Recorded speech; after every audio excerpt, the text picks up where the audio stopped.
Hello everyone, welcome to my YouTube channel Yomix. तो आज के वीडियो में मैं आपको aldehyde ketones and carboxylic acid के एमएसटी-सीटी 2023 के सारे 12 पीसीएम के फेजेस में जितने भी एमसीक्यूज आए हुए हैं वो मैं डिस्कस करने वाला हूं।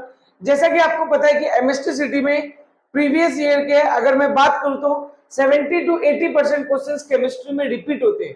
ठीक है, तो अगर आपने वो ऐसे क्वेश्चंस कर लिए सारे चैप्टर के, ठीक है, तो आपका डेफिनेटली उस चैप्टर के जो सारे एमसीक्यूज है वो राइट हो जाएंगे। अब आप बोलोगे सर क्या सिर्फ एक ही चैप्टर आप बता रहे हो? नहीं, अगर मैं बात करूं तो यूमिट्स की तरफ से केमिस्ट्री का आरंभ सीरीज चल रहा है जिसमें हम एक एक करके सारे चैप्टर डिस्कस कर रहे हैं। ऑलरेडी हमने अल्कोहल फिनोल ईथर तक, मतलब सॉलिड स्टेट से लेके अल्कोहल फिनोल ईथर तक सारा चैप्टर वाइज एमएसटी-सीटी 2023 के पीआईक्यू सॉल्विंग वीडियो डाल दिए, आप जाके देख सकते हो। ठीक है, इसके अलावा बाकी के जो बचे चैप्टर्स है वो भी कल तक सारे आ जाएंगे। ठीक है, मतलब आपको एग्जाम के पहले सब कुछ मिल जाएगा, कल तक आपके सारे चैप्टर आ जाएंगे। ठीक है, तो अगर आप चैनल पे नए हो तो चैनल को सब्सक्राइब कर दो, बेल नोटिफिकेशन बटन दबा दो जिससे आपको आगे आने वाली वीडियोस का नोटिफिकेशन और अपडेट मिलता रहे। साथ में आफ्टर एग्जाम हम काउंसलिंग भी करते हैं, तो उस काउंसलिंग में भी आपको हमारे चैनल के थ्रू हेल्प मिले। ठीक है, और previous year please, last time में तो प्रीवियस ईयर बिल्कुल छोड़ के ना जाए। अगर आप जितना ज्यादा प्रीवियस ईयर करेंगे उतना ज्यादा से ज्यादा आपके केमिस्ट्री में 99 परसेंटाइल या उसके ऊपर आने के चांसेस बढ़ेंगे। क्यों? क्योंकि previous year question definitely repeat होता है। अब एक साल में अगर 12 पीसीएम के फेजेस हुए तो अगर एक चैप्टर से 3 क्वेश्चन आते, मतलब 12 पेजेस में 36 क्वेश्चन। अब अगर आप 36 क्वेश्चन कर लोगे तो उस चैप्टर का सारा कॉन्सेप्ट सब कुछ तो कवर हो गया ना, तो आपको उतना ही करना है। ठीक है, बहुत सारे बच्चे बोलते हैं सर इसका पीडीएफ मिल जाएगा आंसर के साथ क्या? बिल्कुल, आपको इसका पीडीएफ भी आंसर के साथ मिल जाएगा। आप हमारा WhatsApp and Telegram channel follow कर लो और वहां आपको इसका पीडीएफ भी आंसर भी मिल जाएगा। ठीक है, लिंक इसका मैंने डिस्क्रिप्शन में डाल दिया है। ठीक है, अभी मैं बात करूं तो इस वीडियो को बेसिकली टोटल 12 पीसीएम के फेजेस है। तो शुरू के 4 फेजेस के जो एल्डिहाइड कीटोन के एमसीक्यूज है वो हम पार्ट 1 में डिस्कस करेंगे, फिर उसके बाद पार्ट 2 में और उसके बाद पार्ट 3। अगर मैं बात करूं तो एवरेज क्वेश्चन देखा जाए इस चैप्टर से तो एक पेपर में 3 एमसीक्यूज इस चैप्टर से फिक्स आता है। टोटल लास्ट ईयर 12 पीसीएम के फेजेस में 35 एमसीक्यूज आए हुए हैं। सिर्फ एक फेज ऐसा था जिसमें 2 एमसीक्यू थे, उसके अलावा सारे फेजेस में 3-3 एमसीक्यूज आए हुए हैं। ठीक है, मैं अपना इंट्रोडक्शन दे देता हूं। मेरा नाम योगेश कुमार है, मैं 4th ईयर एमबीबीएस स्टूडेंट हूं from government medical college Jalgaon. एक एक करके एक एक एमसीक्यू डिस्कस करना स्टार्ट करूं तो पार्ट 1 में बेसिकली हम 9 में शिफ्ट 1 शिफ्ट 2 एंड 10th में शिफ्ट 1 शिफ्ट 2 के एमसीक्यूज डिस्कस करने वाले हैं। ठीक है, बेसिकली जो भी रिएक्शंस है वो रिएक्शंस मैं पहले तो आपको बहुत ही अच्छे से बताऊंगा, फिर उनको 10 सेकंड में कैसे सॉल्व कर सकते हो वो भी बताऊंगा। पूरा क्लासिफिकेशन, नोमेनक्लेचर, मतलब ओवरऑल पार्ट 1 पार्ट 2 पार्ट 3 में 35 क्वेश्चन डिस्कस करने वाले।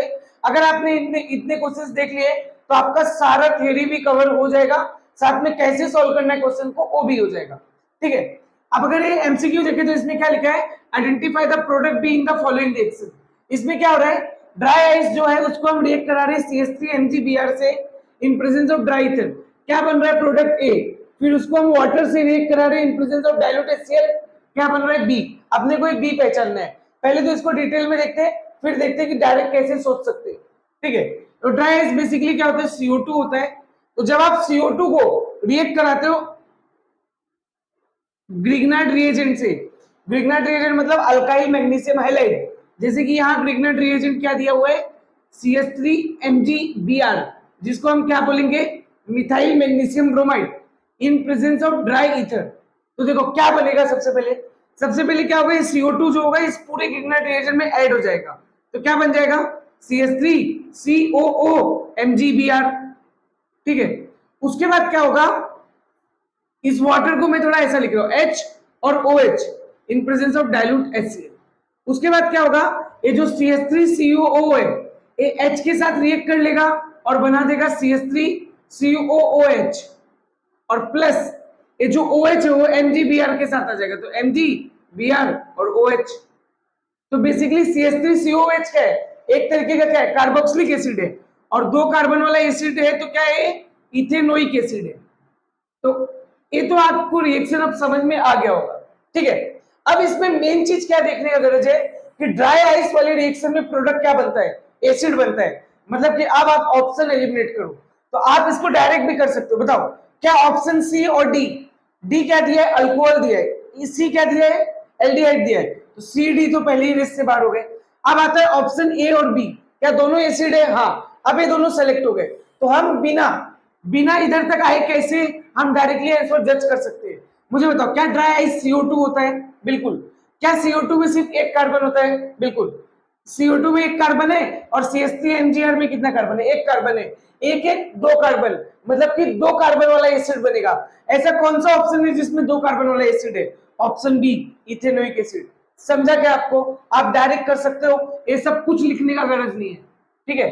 बस ये याद रखना है कि ड्राई आइस में क्या बनता है, एसिड बनता है, और वो एसिड जो है उसका कार्बन कहां से आता है, एक CO2 से आता है और बाकी का ग्रिग्नाइट रिएजेंट से आता है। तो अगर ग्रिग्नाइट रिएजेंट में एक है, इधर भी एक है, मतलब दो दो कार्बन का एसिड बनेगा, मतलब कि बी, इथेनोइक एसिड राइट है। समझ गया क्या आपको, आपके बाद ये रिएक्शन आपका कभी गलत नहीं होगा। नेक्स्ट क्वेश्चन देखते हैं।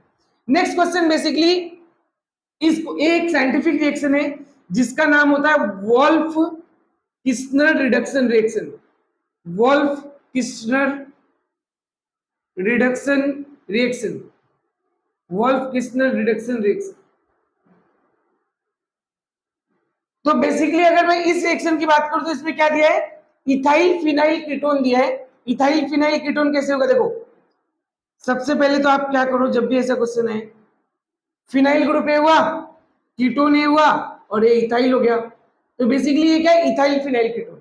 पहले मैं ये रिएक्शन डिटेल में बता रहा हूं, फिर बाद में मैं डायरेक्ट आपको प्रोडक्ट शॉर्टकट में बता दूंगा जैसे इसमें बताया। तो इथाइल फिनाइल कीटोन को आपने किससे रिएक्ट किया है, हाइड्राजीन से। इसको हम क्या बोलते हैं, हाइड्राजीन बोलते हैं। थोड़ा इसको ऐसा लिखो H2N NH2, NH2 को हम क्या बोलते हैं, हाइड्रोजन से, हाइड्रोजन। अब क्या होता है पता है, जो सी डबल बॉन्ड O होता है ना, वो हाइड्रोजन के साथ चला जाता है और वाटर बाहर निकल जाता है, और क्या होता है, ये पूरा ऐड हो जाता है, ये पूरा क्या होता है, ऐड हो जाता है, और ऐड होके कुछ ऐसा बन जाएगा, C double bond O N NH2 और C2H5। ये आपका बेसिकली जो कंपाउंड बना है वो हाइड्राजोन बना है, हाइड्रोजन से जो बनता है उसको हाइड्राजोन बोलते हैं। फिर उसके बाद इसको आपने रिएक्ट कराया किससे, KOH इथिलीन ग्लाइकोल से। थोड़ा मैं इसको डायरेक्ट लिख रहा हूं, KOH और इथिलीन ग्लाइकोल से रिएक्ट करा के हीट कर दिया। बेसिकली अब क्या होगा पता है, ये जो दोनों नाइट्रोजन है ना, ये दोनों नाइट्रोजन उड़ जाएगा, N2 गैस बना देगा उड़ के, और प्रोडक्ट क्या बनेगा पता है, ध्यान से देखो, और ये हाइड्रोजन यहीं आके ऐड हो जाएगा, ठीक है। तो देखो ध्यान से, ये हाइड्रोजन इधर आके ऐड हो गया और ये C2H5। बताओ मुझे क्या इधर इसमें कितना कार्बन है, 2, इधर कितना है, 3, ठीक है। तो क्या आपको ऑप्शन सी दिख रहा है कि क्या ये सीधा ऐसा लिख सकता हूं मैं इसको, CH3 CH2 CH2 और उसके बाद रिंग। तो क्या ये N प्रोफाइल है, 3 कार्बन है ना, तो N प्रोफाइल हुआ और ये बेंजीन हुआ, मतलब इसका ऑप्शन कौन सा ऑप्शन राइट होगा, option C, N propyl benzene. क्या आपको इतना करने का गरज है, बिल्कुल भी नहीं। मुझे बताओ क्या ये ऑक्सीजन है, हाँ, आप डायरेक्ट इस ऑक्सीजन में हटा के इधर डायरेक्ट हाइड्रोजन ऐड कर दो। जब भी आपको वोल्फ किस्नर रिएक्शन है, आप तुरंत ही इस ऑक्सीजन को हटा के डायरेक्टली देखो, मैं क्या करता ना, अगर मैं उधर डायरेक्ट क्या करता, प्रोडक्ट बी के लिए क्या उन्होंने कीटोन दिया हुआ था अपने को, इथाइल फिनाइल कीटोन, मैं डायरेक्ट क्या करता, इस O को हटा के H2 ऐड कर देता। तो क्या 3 कार्बन का हो गया, बेंजीन क्या होगा, पेरेंट ग्रुप हो जाएगा बेंजीन, और 3 कार्बन का अल्काइल ग्रुप क्या होगा, प्रोपाइल, N प्रोपाइल बेंजीन, और सीधा है इसीलिए N प्रोपाइल बेंजीन। समझा क्या आपको, बहुत ही इजी है, जिसको आप डायरेक्ट अप्रोच कर सकते हैं, ठीक है। अब अगर मैं आपसे 9 में शिफ्ट 1 का थर्ड क्वेश्चन का बात करूं तो इसमें क्या पूछ रहे हैं, what type of reaction is formation of aldol from aldehyde. ठीक है, पहले तो मैं आपको इस रिएक्शन का जनरल पार्ट बताता हूं, फिर हम ये डिसाइड करेंगे क्या होगा, और आपको ये फिर हमेशा याद रहेगा, ठीक है। तो ये रिएक्शन समझो, एक्चुअली क्या होता है, जब आप कोई भी एल्डिहाइड ले रहे हो, आप कोई भी एल्डिहाइड ले रहे हो जिसमें अल्फा हाइड्रोजन है, ठीक है। देखो अभी तो ये रिएक्शन को जनरल पूछा है, इसका जब रिएक्शन पूछेगा तो रिएक्शन में जो कोई जो रिएक्टेंट दिया रहेगा उसको देख के मैं आपको शॉर्टकट में भी बता दूंगा, आगे फिक्स से आएगा शॉर्टकट में भी प्रोडक्ट कैसे बनाते हो आएगा। अभी सिर्फ हम इसका जनरल देखेंगे इसमें, ठीक है, उससे ही अपना कॉन्सेप्ट क्लियर हो जाएगा। जब आप किसी एल्डिहाइड को, दो एल्डिहाइड के मॉलिक्यूल, दो मॉलिक्यूल लेते हैं, उसमें अल्फा हाइड्रोजन रहता है और हम उसे रिएक्ट कराते हैं, ठीक है, डाइल्यूट NaOH ले लो या डाइल्यूट KOH ले लो या Na2CO3 ले लो या K2CO3 ले लो, तो उससे पता है प्रोडक्ट क्या बनता है? उससे बनता है beta hydroxy aldehyde. Beta hydroxy aldehyde, beta hydroxy aldehyde जो प्रोडक्ट होता है, इस प्रोडक्ट को हम लोग एल्डोल भी बोलते हैं। एल्डोल का मतलब क्या होता है? एल्डोल का सिंपल मीनिंग है, एल्डोल का मतलब होता है जिसमें एल्डिहाइड भी हो और ऑल भी हो, मतलब कि अल्कोहल भी हो। ये हो गया फर्स्ट स्टेप, और इसी स्टेप को हम बोलते हैं एडिशन रिएक्शन। क्या बोलते हैं? Addition reaction. ये एक्चुअली एक टाइप का एडिशन रिएक्शन है, क्योंकि ये दोनों आपस में ऐड हो जाते हैं, ये दोनों मॉलिक्यूल एल्डिहाइड के आपस में ऐड हो जाते हैं। और इसने वही पूछा है कि एल्डिहाइड से जो एल्डोल बनता है वो किस टाइप का रिएक्शन है, मतलब कि ऑप्शन बी राइट है, वो एक टाइप का एडिशन रिएक्शन है। एकदम सिंपल बात है, ठीक है। आगे का स्टेप भी जान ही लो। फिर हम क्या करते हैं? ये डबल स्टेप रिएक्शन है। फिर क्या होता है? वाटर हम रिमूव करते हैं इस एल्डोल से, इस एल्डोल प्रोडक्ट से हम वाटर रिमूव करते हैं गर्म करके, इसको वार्म करके, और अपने को मिलता है अल्फा बीटा अनसैचुरेटेड। अनसैचुरेटेड मतलब डबल बॉन्ड, डबल बॉन्ड वाला aldehyde, alpha beta unsaturated, alpha comma beta unsaturated aldehyde. समझा क्या आपको? तो ये तो हो गया रिएक्शन का थीम। तो बेसिकली ये जो रिएक्शन है, इस पूरी रिएक्शन को हम बोलते हैं एल्डोल कंडेंसेशन रिएक्शन। तो कभी कभी एमसीक्यू में भी आ सकता है कि इसको पूरा क्या नाम है, तो इसका नाम है पूरा एल्डोल कंडेंसेशन। कभी कभी इस रिएक्शन का मैकेनिज्म भी पूछता है, सर इसका मैकेनिज्म क्या है? मैकेनिज्म भी ध्यान से, ये रिएक्शन बेसिकली न्यूक्लियोफिलिक, डायरेक्ट याद रखो, ये टेक्स्ट बुक में स्टेटमेंट दिया है, सीधा सीधा एमसीक्यू में आता है, nucleophilic addition elimination reaction, nucleophilic addition elimination reaction. देखो अगर आप ध्यान से देखोगे तो फर्स्ट स्टेप में दोनों एल्डिहाइड ऐड हो रहे हैं, इसलिए एडिशन, यहां से वाटर रिमूव हो रहा है इसलिए एलिमिनेशन, और ये रिएक्शन न्यूक्लियोफिलिक का टाइप, न्यूक्लियोफिलिक टाइप का है, न्यूक्लियोफाइल ऐड होता है, इसलिए न्यूक्लियोफिलिक एडिशन एलिमिनेशन रिएक्शन। तो ये मैकेनिज्म आपको याद रखना है, और ये बेसिकली जनरल स्टेप याद रखना है। इससे आपको जो भी जनरल क्वेश्चंस आएंगे वो तो राइट हो जाएंगे, और रिएक्टेंट प्रोडक्ट वाला अभी आगे भी इसके एमसीक्यू दिखेंगे, तो वहां मैं आपको प्रोडक्ट बनाना भी सिखा दूंगा, ठीक है। इतना समझ गया क्या? ठीक है, ये लिख लो, मैं इसको रब कर देता हूं, ये वाला पॉइंट, ठीक है, चलेगा। अब नेक्स्ट क्वेश्चन क्या दिया है 9 में शिफ्ट 2 की मैं बात करूं तो 9 में शिफ्ट 2 का पहला क्वेश्चन क्या है? Identify the product be in the following reaction. बहुत इंपॉर्टेंट है। अब इस तरीके की मैं टोटल 4 रिएक्शन आपको बताने वाला हूं, वो चारों रिएक्शंस आपको याद रखना है, ठीक है। इसमें क्या दिया है? क्यूमीन दिया है। क्यूमीन बेसिकली होता क्या है? इसको हम बोलते हैं क्यूमीन, या इसी का एक और नाम होता है isopropyl benzene. Sir isopropyl benzene क्यों बोला? बेंजीन क्या है? पेरेंट है, मतलब ये ग्रुप क्या होगा? ये ग्रुप क्या होगा? पूरा साइड से वो हो जाएगा, तो क्या बोलते हैं, ब्रांचिंग हो जाएगा। तो ब्रांचिंग होगा तो अल्काइल ग्रुप होगा, और ये क्या है? ये बेसिकली है क्या? इसको हम क्या बोलते हैं? इसको हम बोलते हैं आइसोप्रोपाइल, तो मतलब आइसोप्रोपाइल बेंजीन या फिर क्यूमीन। तो जब आप आइसोप्रोपाइल बेंजीन को KMnO4 और KOH के प्रेजेंस में हीट करते हो, ठीक है, तो आपको जो प्रोडक्ट मिलता है वो पहला प्रोडक्ट मिलता है पोटेशियम बेंजोएट। क्या मिलता है? Potassium benzoate. और जब आप इस पोटेशियम बेंजोएट को H3O+ से रिएक्ट कराते हो तो आपको मिलता है बेंजोइक एसिड। मतलब कि प्रोडक्ट तो कौन सा होगा? इसने बी पूछा है, मतलब प्रोडक्ट तो ऑप्शन सी होगा, राइट, बेंजोइक एसिड। बट अब इस रिएक्शन के लिए कुछ इंपॉर्टेंट बात सुनो ध्यान से। आप चाहे यहां आइसोप्रोपाइल बेंजीन या क्यूमीन लो, सेम ही बात है, या फिर इसके जगह रिएक्टेंट में अगर आपने टोल्यूइन भी लिया तो भी आपको सेम प्रोडक्ट मिलेगा। टोल्यूइन को आप KMnO4 KOH से रिएक्ट कराओगे, पोटेशियम बेंजोएट, H3O+ से रिएक्ट कराओगे, बेंजोइक एसिड, मतलब उस जगह भी यही प्रोडक्ट मिलेगा। तो ये दो रिएक्शन आपको याद होना चाहिए, चाहे इधर क्यूमीन हो चाहे इधर टोल्यूइन हो, आपका प्रोडक्ट, फाइनल प्रोडक्ट बी जो होगा वो बेंजोइक एसिड होगा, और ए वाला प्रोडक्ट जो होगा वो पोटेशियम बेंजोएट होगा। इतना समझ में आया? चलो ठीक, ए वाला लिख लिया क्या? ठीक है, मैं इसको रब कर रहा हूं, तो आप इसको पॉज करके देख लो अगर नहीं लिखा है तो। अब मैं बात करता हूं कि एक और रिएक्शन देखते हैं थोड़ा सा हम।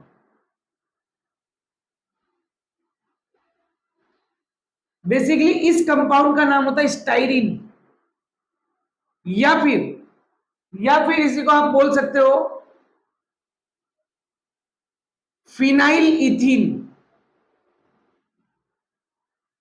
स्टाइरिन बोलो या फिनाइल इथीन बोलो, इसको जब आप केमेनोफोर और डाइल्यूट H2SO4 के साथ रिएक्ट कराते हो, हीट करते हो, तो आपको इसमें भी डायरेक्ट क्या मिलता है? Benzoic acid. तो देखो इन तीनों रिएक्शन में क्या कॉमन है?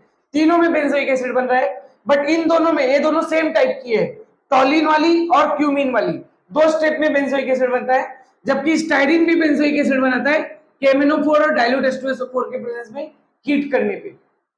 इतना समझ में आया क्या? अगर यही सेम रिएक्शन में साइक्लोहेक्सीन, बेंजीन नहीं है, सिर्फ एक ही डबल बॉन्ड है, इसका नाम है साइक्लोहेक्सीन।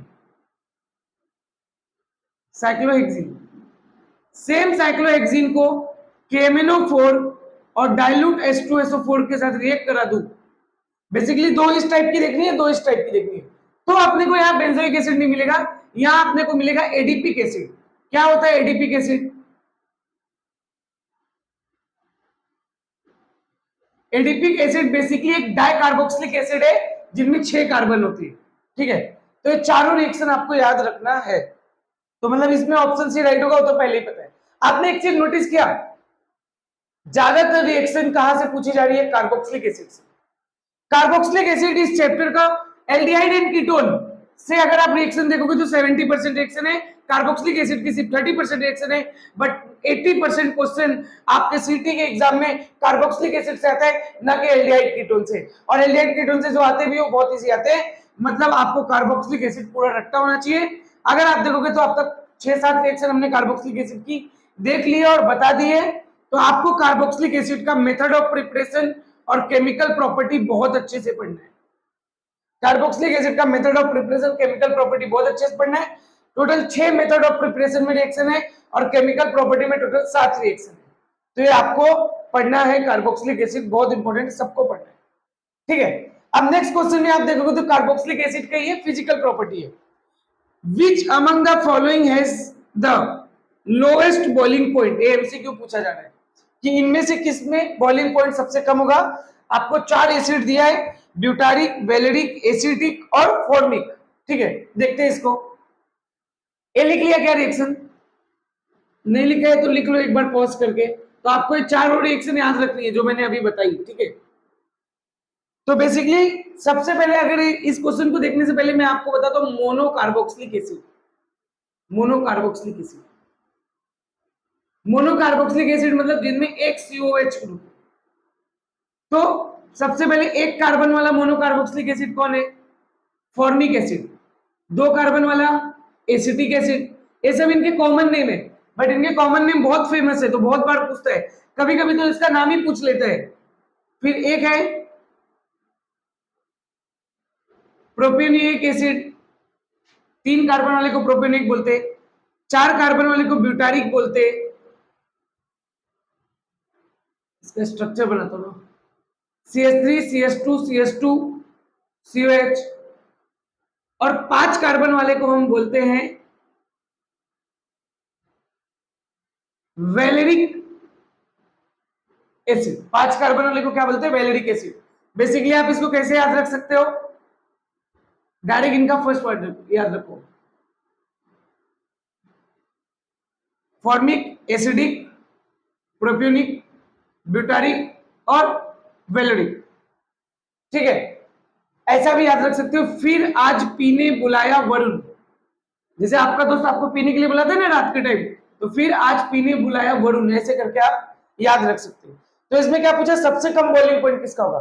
तो boiling point basically directly proportional होता है मोलर मास की, और आपको भी पता है मोलर मास जिसका कम, बॉइलिंग पॉइंट उसी का कम होगा। और मोलर मास कम होना मतलब कार्बन का चयन कम हो, अगर कार्बन ही कम हो गया तो मतलब कि मास तो कम ही हो जाएगा। तो सबसे कम कार्बन किसमें है?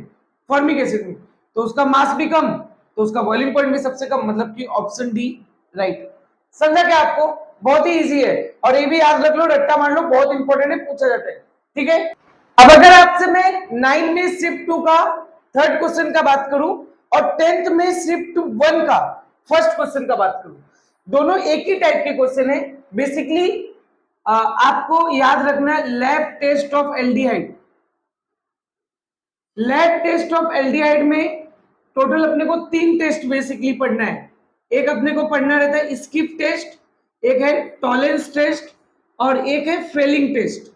ये टोटल अपने को 3 टेस्ट पढ़ना है। बेसिकली इन तीनों टेस्ट का थीम क्या है वो देखो।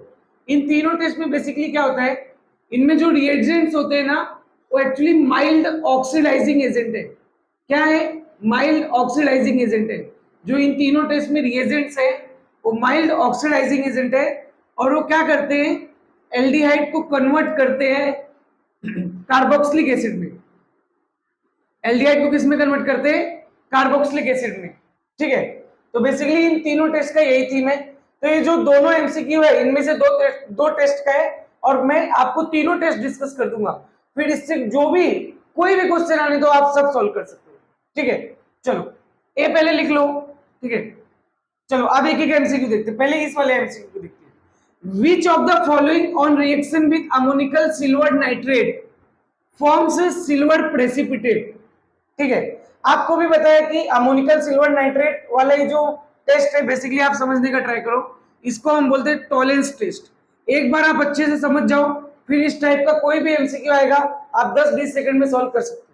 तो जब आप एल्डिहाइड को टॉलेंस रिएजेंट से रिएक्ट कराओगे, किससे? टॉलेंस रिएजेंट से रिएक्ट कराओगे AgNH3+2 से, टॉलेंस रिएजेंट से रिएक्ट कराओगे प्लस OH- से। इसको हम लोग बोलते हैं टॉलेंस रिएजेंट या फिर अमोनिकल सिल्वर नाइट्रेट। इसी को हम क्या बोलते हैं? यहाँ बैलेंस वगैरह नहीं, आप डायरेक्ट याद रखो, इसको हम टॉलेंस रिएजेंट या अमोनिकल सिल्वर नाइट्रेट बोलते हैं। अच्छे से याद रखो, क्योंकि ये पूछता है। ठीक है, एमसीक्यू में पूरा पूछता है टॉलेंस रिएजेंट के बारे में।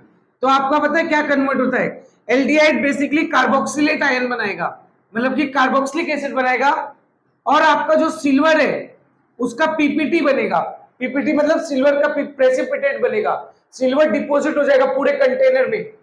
ठीक है, और आपकी अमोनिया गैस रिलीज होगी, गैस के फॉर्म में उड़ जाएगा। तो सिल्वर, अब आप समझो, अगर कोई कंटेनर है उसमें एल्डिहाइड है और आपने टॉलेंस रिएजेंट डाल दिया, तो क्या होगा पता है? वो कंटेनर में पूरा सिल्वर का डिपोजिशन हो जाएगा। इससे कंफर्म हो जाएगा कि वो एल्डिहाइड है। ठीक है, अब आप देख लो कौन सा ऑप्शन इसमें से एल्डिहाइड है। ऑप्शन ए इथेनॉल है, वो तो अल्कोहल हुआ। गलती से भी इथेनॉल कभी कभी इथेनॉल जैसा दिखता है, क्योंकि सिर्फ ए का फर्क है ना, तो प्लीज ध्यान से पढ़ा करो। ऑप्शन बी क्या है? इथेनॉल है, वो एल्डिहाइड है, मतलब कि ऑप्शन बी राइट है। ऑप्शन सी क्या है? इथॉक्सी इथेन, वो ईथर है।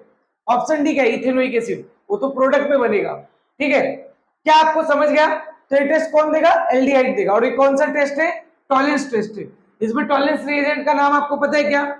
AgNH3+2 और OH-, और इसमें क्या होता है? सिल्वर मिरर बनता है, सिल्वर का पूरा डिपोजिशन होता है, तो सिल्वर मिरर जैसा दिखता है। तो इसको हम बोलते हैं टॉलेंस टेस्ट। और ये सब अल्कोहल हो गया, ईथर हो गया, कीटोन हो गया, इनमें से कोई भी टॉलेंस टेस्ट नहीं देते। ठीक है, चलो नेक्स्ट देखते हैं। तो इसको मैं मिटा रहा हूं, आप लिख लेना। ठीक है, लिख लिए, नहीं लिखा है तो इसको पॉज करके लिख लो। ठीक है, नेक्स्ट क्या दिया है?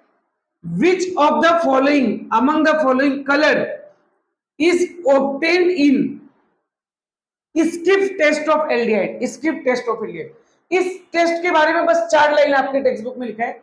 बेसिकली अगर आपने एल्डिहाइड लिया, अगर एकदम अप्रोप्रिएट बोलूं तो एल्डिहाइड को आपने डुबाया है किसी अल्कोहलिक सॉल्यूशन में, आपने एल्डिहाइड को किसी अल्कोहलिक सॉल्यूशन में डुबाया है, और इस एल्डिहाइड के ऊपर आपने फ्यू ड्रॉप डाले, few drops of skip reagent अगर आपने डाला है, तो बेसिकली आपको रेड या पिंक या मेजेंडा कलर अपीयर होगा। अगर मान लीजिए मेजेंटा कलर अपीयर होगा, मान लीजिए कोई कंटेनर है, किसी कंटेनर में मान लीजिए एल्डिहाइड है और आपने उसमें स्किप रिएजेंट डाल दिया, तो उस कंटेनर में जो सॉल्यूशन का कलर है रेड, पिंक या मेजेंटा टाइप का हो जाएगा। तो मतलब आप समझ जाना कि एल्डिहाइड इसमें प्रेजेंट था। तो कौन सा ऑप्शन राइट होगा? Option C, magenta colour appear होगा। समझ गया क्या आपको? बहुत इंपॉर्टेंट है, बहुत ज्यादा इंपॉर्टेंट है, ठीक है। तो इस टेस्ट को हम लोग बोलते हैं स्किप टेस्ट। बट इससे रिलेटेड एक और एमसीक्यू पूछ सकता है, अगर आपको याद है तो सब डायरेक्ट टिक कर सकते हो। ये पूछा जाता है कि स्किप रिएजेंट को हम बनाते कैसे, स्किप रिएजेंट को प्रिपेयर कैसे करते हैं। तो बेसिकली स्किप रिएजेंट को जो प्रिपेयर करने वाला रिएक्टेंट है उसका नाम होता है पैरा रोजा एनिलीन हाइड्रोक्लोराइड। पैरा रोजा एनिलीन हाइड्रोक्लोराइड को के ऊपर जब आप SO2 गैस पास करोगे तब आपका स्किप रिएजेंट बनेगा। तो कोई भी एमसीक्यू आ सकता है, ये वाला भी आ सकता है कलर के बारे में, या ये भी पूछ सकता है कि स्किप रिएजेंट को बनाते कैसे, पैरा रोजा एनिलीन हाइड्रोक्लोराइड, या उसको बनाते वक्त कौन सा गैस पास करते, SO2 गैस। ये सब समझ गया। तो बेसिकली ये दो टेस्ट अपना हो गया, टॉलेंस टेस्ट। टॉलेंस टेस्ट तो इधर मैंने एक्सप्लेन कर दिया इस क्वेश्चन का, और स्किप टेस्ट मैंने इधर एक्सप्लेन कर दिया। अब अपने को एक और टेस्ट के बारे में जान लेते, क्योंकि टोटल 3 ही टेस्ट है तो उसके बारे में भी जान लेते। आई थिंक आपने लिख लिया होगा, ठीक है, नहीं लिखा तो इसको लिख लो पॉज करके। एक टेस्ट अपना है फेलिंग्स टेस्ट। बेसिकली इस टेस्ट में क्या होता है, आपने एल्डिहाइड लिया और आप फेलिंग सॉल्यूशन लेते हो। फेलिंग सॉल्यूशन बेसिकली क्या होता है, Cu+2OH-, इसको हम बोलते हैं फेलिंग सॉल्यूशन। तो आपका जो प्रोडक्ट बनता है वो बनता है RCOO- कार्बोक्सिलेट आयन, वही कार्बोक्सिलिक एसिड, और Cu2O। बेसिकली Cu2O में Cu कौन सा स्टेट है, ऑक्सीडेशन स्टेट +1 है। कौन सा ऑक्सीडेशन स्टेट है Cu का? +1 है। और यहां क्या मिलता है इसका, रेड PPT। तो बेसिकली फेलिंग टेस्ट में आपको फेलिंग सॉल्यूशन के बारे में पता होना चाहिए, Cu+2OH-। फेलिंग टेस्ट में क्या होता है, एल्डिहाइड कार्बोक्सिलेट में कन्वर्ट होता है, मतलब फेलिंग टेस्ट में एल्डिहाइड ही देता है, तीनों टेस्ट एल्डिहाइड देता है, टॉलेंस, फेलिंग या स्किप टेस्ट, तीनों एल्डिहाइड ही देता है सिर्फ, ठीक है। तो आपका क्या बन जाएगा, कार्बोक्सिलेट आयन और Cu2O। Cu+2 से किस में कन्वर्ट हो जाएगा, +1 में, और आपको रेड PPT मिल जाएगा। ये हो गया पहला एमसीक्यू फेलिंग का, जो आपके एग्जाम में पूछ सकता है, कलर पूछ सकता है, फेलिंग सॉल्यूशन का फॉर्मूला पूछ सकता है। दूसरा, बेसिकली मैं इसको रब कर रहा हूं, अगर आपने नहीं लिखा है तो लिख लो, ठीक है, पॉज करके। बेसिकली फेलिंग सॉल्यूशन के ना, फेलिंग जो सॉल्यूशन होता है उसके दो टाइप होते हैं, दोनों का नाम पता होना चाहिए। एक होता है फेलिंग सॉल्यूशन ए, एक होता है Fehling solution B. Fehling solution A, Fehling solution B. Fehling solution A का नाम होता है copper sulphate in concentrated H2SO4। Fehling solution A को हम कैसे प्रिपेयर करते हैं, फेलिंग सॉल्यूशन ए को प्रिपेयर अगर आपको करना है तो copper sulphate in concentrated H2SO4। Fehling solution B क्या होता है, sodium potassium tartrate in sodium hydroxide solution. समझा क्या? तो फेलिंग से रिलेटेड क्वेश्चन क्या क्या है, वही सेम चीज, माइल्ड ऑक्सीडाइजिंग एजेंट है, एल्डिहाइड को कार्बोक्सिलिक एसिड में कन्वर्ट करेगा, इसका फेलिंग सॉल्यूशन Cu+2OH- होता है। फेलिंग टेस्ट में बेसिकली Cu+2+1 में कन्वर्ट होता है और रेड PPT बनता है। फेलिंग सॉल्यूशन के दो टाइप होते हैं, ए और बी। ए क्या होता है, CuSO4 इन कॉन्सेंट्रेटेड H2SO4। बी क्या होता है, सोडियम पोटेशियम टार्टरेट इन NaOH सॉल्यूशन। क्या समझ में आ गया? क्या आपको ये तीनों टेस्ट समझ में आ गए? इनसे कोई भी क्वेश्चन आएगा, अब आप तुरंत, अगर आपने कॉन्सेप्ट समझाए तो 10 सेकंड में आप टिक कर सकते हो, ठीक है। नेक्स्ट देखो, which among the following compound is hemiacetal. Hemiacetal basically क्या होता है पता है, हेमी एसिटल बेसिकली जिसमें एक OH और एक OR ग्रुप सेम कार्बन पे हो। अगर सेम कार्बन पे एक OH और एक OR ग्रुप है तो उसको हम लोग हेमी एसिटल बोलते हैं। कौन सा ऐसा ऑप्शन, ऑप्शन ए है क्या? नहीं, ऑप्शन ए में दोनों OH है। दो OH अगर सेम कार्बन पे है तो ये तो अल्कोहल टाइप हुआ ना, तो मतलब ये तो नहीं होगा। ऑप्शन बी देखो, सेम कार्बन पे OR भी है, OH भी है, यही एमीएसिटल है, मतलब कि ऑप्शन बी क्या है, राइट है। ऑप्शन सी देखोगे तो वो भी रॉन्ग है, दोनों OR है सेम कार्बन पे। ऑप्शन डी में सिर्फ एक OR है, वो भी रॉन्ग है। और अगर दो OR ग्रुप सेम कार्बन पे है तो ऐसे कंपाउंड को एसिटल बोलते हैं, और जिसमें एक OR और एक OH हो उसको हेमी एसिटल बोलते हैं। अच्छा, हेमी एसिटल का दूसरा नाम भी होता है, हेमी एसिटल का नाम होता है अल्कोक्सी अल्कोहल। क्या होता है अल्कोक्सी अल्कोहल? बेसिकली OR को अल्कोक्सी बोलते हैं और OH को अल्कोहल बोलते हैं। तो सेम कार्बन पे अल्कोक्सी और अल्कोहल, OR और OH, उसी को हेमी एसिटल बोलते हैं। समझा क्या आपको? ठीक है। अब अगर आपसे मैं 10th में शिफ्ट 1 का थर्ड क्वेश्चन डिस्कस करूं तो बहुत ही इजी है। ठीक है, क्या पूछ रहा है? Identify ketone from the following. एकदम सिंपल क्वेश्चन है। अगर आपको कीटोन पहचानना है तो आपको देखो जनरल कीटोन का आईयूपीएसी नेम पता होना चाहिए। कीटोन का आईयूपीएसी नेम क्या होता है? अल्केन नोन होता है। तो पहले तो आप अल्केन नोन टाइप का अगर कुछ है, लास्ट में ONE है, तो आप उससे पहचान सकते हो। या कीटोन का कॉमन नेम भी आपको पता होना चाहिए। कीटोन का कॉमन नेम या तो डाई अल्काइल कीटोन होगा या फिर अल्काइल अल्काइल कीटोन होगा। डायल्काइल कीटोन कब होगा? जब दोनों अल्काइल ग्रुप सेम हो। और अल्काइल अल्काइल कब होगा?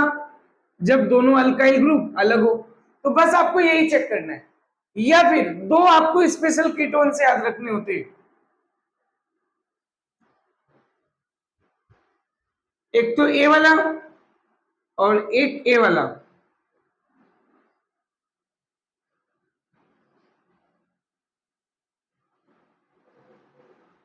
इसको हम बोलते हैं एसिटोफिनोन।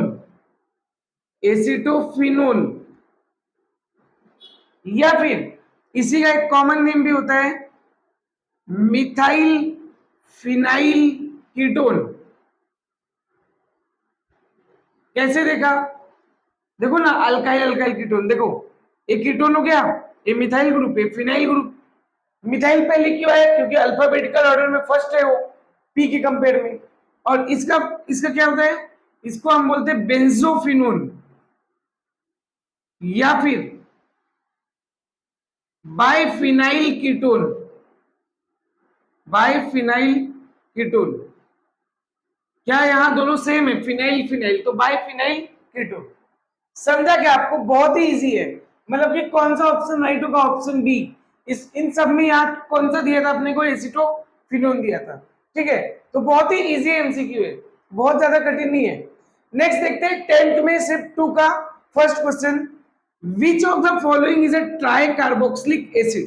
ठीक है, तो ये अपने को देखना है। चलो मैं इसको रब कर रहा हूं। इससे रिलेटेड पता है आगे आपको 3-4 क्वेश्चन और दिखेगा, इससे रिलेटेड 3-4 क्वेश्चन और दिखेगा। विच of the following is a try carboxylic acid, which of the following is a di carboxylic acid, which of the following is a mono carboxylic acid. तो एक ही साथ में सारा एसिड आपको समझा देता हूं, उसके बाद आप कभी नहीं बोलोगे। ठीक है, ये भी मैं रब कर रहा हूं, अगर आपने नहीं लिखा है तो पॉज करके लिख लो। तो सबसे पहले समझते हैं मोनो कार्बोक्सिलिक एसिड। आपको पता होना चाहिए आपकी टेक्स्ट बुक में, तो मोनो कार्बोक्सिलिक एसिड थोड़ी देर पहले ही मैंने पूरा बताया था।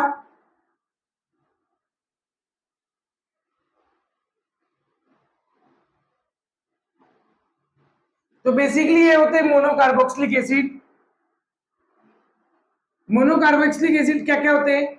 Formic acid, acetic acid, propionic acid, ये सब इनके कॉमन नेम है और वो कॉमन नेम ही पूछते हैं। ब्यूटारिक एसिड, वेलेरिक एसिड और कैप्रोइक एसिड। ठीक है, सब में कितना मोनो कार्बोक्सिलिक मतलब एक COH ग्रुप, एक COH ग्रुप। फॉर्मिक एसिड में कितना कार्बन होता है? एक कार्बन। एसिडिक में 2, प्रोपियोनिक में 3, ब्यूटारिक में 4, वेलेरिक में 5 और कैप्रोइक में 6। इसने क्या पूछा है? Try carboxylic acid. इनमें से कोई एलिमिनेट होता है क्या? ऑप्शन नहीं एलिमिनेट होता है। प्रोपियोनिक एसिड जो कि क्या होता है? Mono carboxylic acid. होता है। ठीक है, इनके स्ट्रक्चर्स मैंने बनाए थे 2-3 क्वेश्चन पहले। अब आता है डाई कार्बोक्सिलिक एसिड। ये सब आपके बुक में आपको पता होना चाहिए। डाई कार्बोक्सिलिक एसिड को आप याद रखोगे OMS गैप से, OMS gap, OMS gap. O for oxalic acid, malonic acid, succinic acid, glutaric acid, फिर एडिपिक एसिड और फिर आता है पिमेलिक एसिड। तो कैसे याद रखोगे डाई कार्बोक्सिलिक एसिड को? OMS गैप से oxalic, malonic, succinic, glutaric, adipic, adipic और पिमेलिक। ठीक है, अब देखते हैं नंबर ऑफ कार्बन। और डाई कार्बोक्सिलिक एसिड का मतलब क्या होता है? 2 COH ग्रुप होना, मतलब इनके पास 2 COH ग्रुप होता है। ऑक्जेलिक की बात करें तो इसके पास 2 कार्बन, मेलोनिक के पास 3, सक्सिनिक के पास 4, ग्लूटारिक के पास 5, एडिपिक के पास 6 और पिमेलिक के पास 7 कार्बन। क्या आपको समझ रहे पूरा शॉर्टकट अच्छे से? अब आपको मैं स्ट्रक्चर भी बता देता हूं। जैसे ऑक्जेलिक होता है COH COH, ये है ऑक्जेलिक एसिड, आपको ये पहचानने भी आता है। मेलोनिक क्या होता है? COH, कितना कार्बन होता है इसमें? 3 कार्बन, लेकिन है तो डाई कार्बोक्सिलिक ना, COH तो 2 ही होगा, तो COH COH और एक होता है CH2। उसी तरह सक्सिनिक क्या होता है? COH CH2, यहाँ कितने होते हैं? 2 होते हैं और COH। उसी तरह ग्लूटारिक होगा, 2 COH होगा, 3 CH2 होगा। उसी तरह एडिपिक होगा, 2 COH होगा, 4 CH2 होगा। उसी तरह पिमेलिक होगा, 2 COH होगा और 5 क्या होगा? CH2 group.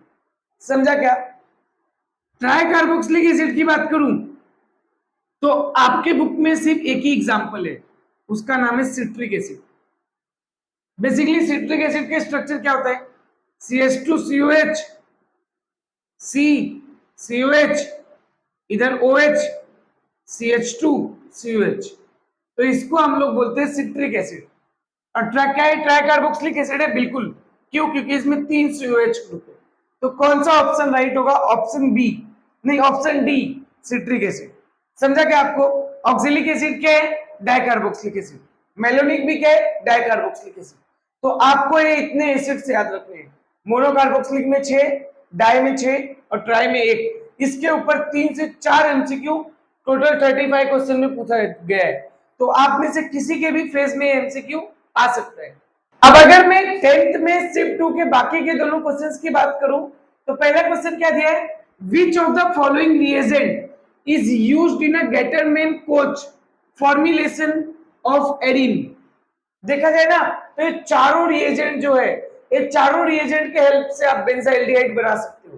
ठीक है, बट पहले अपन देखते हैं कि गेटरमैन कोच के लिए कौन सा यूज होता है। तो गेटरमैन कोच फॉर्मुलेशन रिएक्शन क्या है? उसमें बेसिकली आप बेंजीन लेते हो और बेंजीन को रिएक्ट कराते हो इन प्रेजेंस ऑफ CO, HCl और एनहाइड्रस AlCl3, एनहाइड्रस AlCl3, और आपको जो प्रोडक्ट मिलता है वो मिलता है बेंजाइल्डिहाइड। फॉर्मुलेशन ऑफ एरिन मतलब CHO ग्रुप ऐड होना रिंग के ऊपर, इसी को हम बोलते हैं गेटरमैन कोच फॉर्मुलेशन। तो कौन सा रिएजेंट यूज होगा? Option B. समझा क्या आपको? ये हो गया गेटरमैन कोच फॉर्मुलेशन। अब मैं आपको बाकी के रिएजेंट भी बताता हूं। अगर आपने टॉलिन लिया,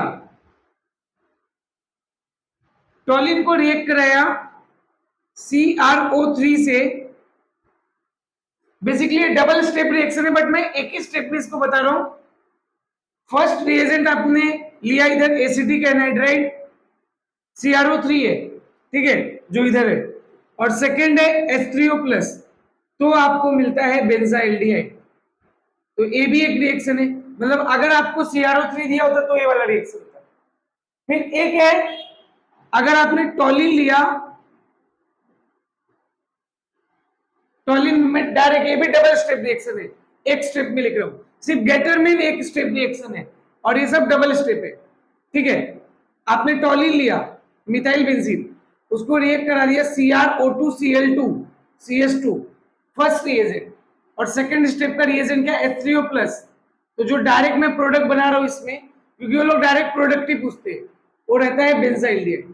इस रिएक्शन को हम लोग बोलते हैं इटार्ड रिएक्शन। क्या बोलते हैं इस रिएक्शन को? Etard reaction.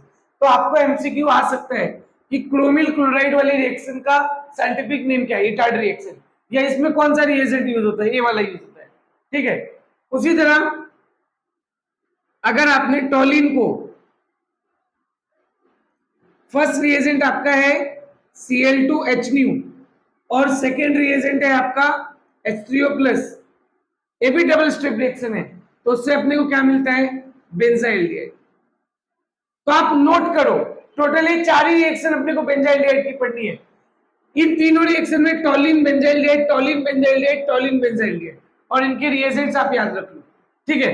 अब गेटरमेन में बेंजीन से बेंजाइल्डिहाइड बनता है और इसका रिएजेंट आप याद रख लो, और इसका नाम होता है Gattermann Koch formulation reaction. Gattermann Koch formulation पूरा नाम याद रखो, क्योंकि एक होता है गेटरमेन रिएक्शन भी जो अपने को पढ़ना है अमाइंस में, और इसका नाम क्या है? Gattermann Koch formulation. और आप इसके नाम से भी पता कर सकते हो, कोच को, सीओ को हम क्या बोल सकते हैं? को, और यहाँ क्या लिखा है? कोच, मतलब कि सीओ रहेगा ही इसके रिएजेंट में। ठीक है। और इसका नाम क्या होता है? Etard reaction. ये इतना अपने को याद रखना है। तो ये 4 रिएक्शन मैंने एक साथ कंप्लीट कर दिया। नेक्स्ट क्वेश्चन देखते हैं।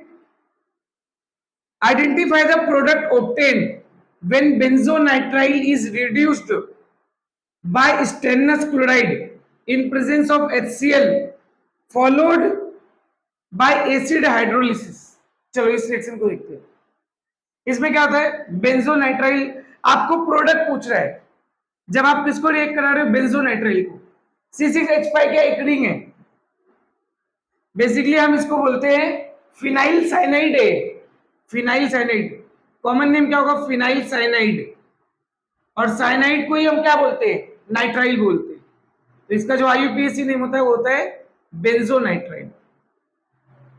तो जब आप बेंजोनाइट्राइल को टू नेसेंट हाइड्रोजन से रिएक्ट कराते हो इन प्रेजेंस ऑफ HCl और स्टेनस क्लोराइड SnCl2, तो बेसिकली क्या होगा पता है? ये वाला बॉन्ड टूटेगा, एक हाइड्रोजन कार्बन को मिलेगा और एक नाइट्रोजन को मिलेगा, और HCl आके ऐड हो जाएगा। देखो क्या बनेगा? C6H5, एक बॉन्ड टूट जाएगा तो कार्बन के साथ एक हाइड्रोजन आ गया, और एक हाइड्रोजन जो है वो इधर नाइट्रोजन के साथ आ जाएगा, और ये HCl आके इससे जुड़ जाएगा। और फिर इसका अपने को एसिड हाइड्रोलिसिस करना है। एसिड हाइड्रोलिसिस मतलब H2H+ और अपने को मिल जाएगा C6H5CHO। इसी को हम क्या बोलते हैं? बेंजाइल्डिहाइड। मतलब कि इस रिएक्शन में भी कौन सा प्रोडक्ट बनेगा? Option D, benzaldehyde. इस रिएक्शन का एक साइंटिफिक नेम होता है, इसको हम बोलते हैं स्टीफेंस रिएक्शन। क्या बोलते हैं इसको? स्टीफेन रिएक्शन है। आपको याद रखना है, एमसीक्यू में पूछ सकता है। जहां भी आपको स्टेनस क्लोराइड आ जाए आप समझ जाना स्टीफेन रिएक्शन है।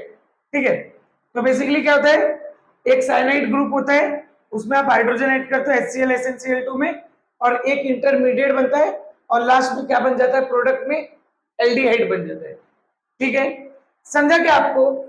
तो इसी के साथ मैंने एल्डिहाइड कीटोन्स का पार्ट 1 के जो भी हम 4 फेजेस डिस्कस करने वाले थे वीडियो के पार्ट 1 में, 9 में शिफ्ट 1 शिफ्ट 2, 10th में शिफ्ट 1 शिफ्ट 2, टोटल 12 एमसीक्यूज हमने डिस्कस कर लिए हैं।